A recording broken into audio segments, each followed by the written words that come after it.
Donc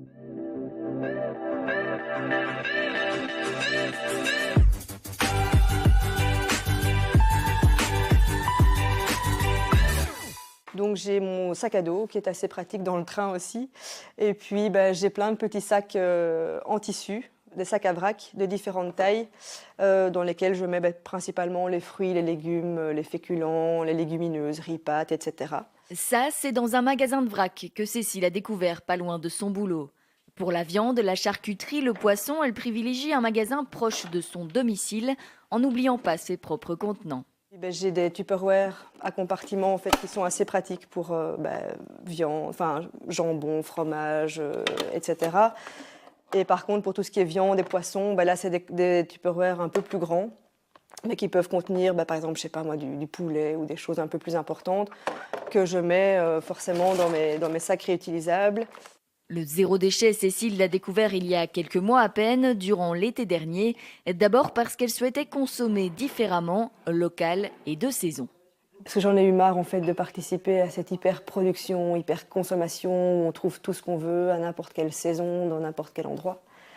Et donc j'ai commencé à me renseigner, j'ai quelques amis sur Facebook qui étaient un petit peu dans cette démarche-là, pas forcément de zéro déchet, mais de réfléchir à faire des choses de ses mains, etc.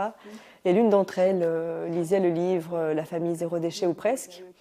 Donc j'ai été l'acheter, j'ai commencé à lire ce livre et je me suis dit finalement je vais me lancer, on va se lancer dans l'aventure, on va essayer de réduire nos déchets. Et pour savoir dans quel domaine démarrer, Cécile et son mari suivent les conseils du livre.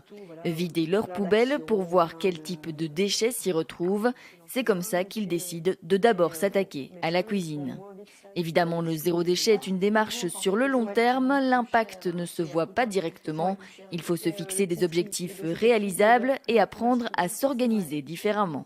Donc au départ, moi j'allais faire mes courses comme avant, c'est-à-dire que j'allais avec mes beaux Tupperware et j'achetais du jambon, du saucisson, du filet de poulet, plein de choses. Mais ce qu'il faut savoir, c'est que dans les Tupperware, ça conserve beaucoup moins longtemps que dans les emballages cellophane qu'on connaît.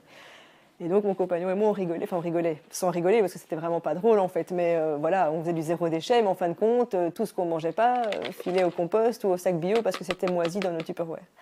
Donc il faut aller plus souvent faire ses courses, acheter moins de quantité. Et donc ça demande une organisation. C'est vrai que ça demande du temps, mais je ne reviendrai plus en arrière.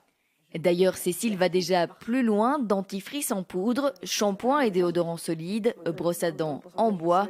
Sa démarche zéro déchet grandit de jour en jour. Je teste en fait.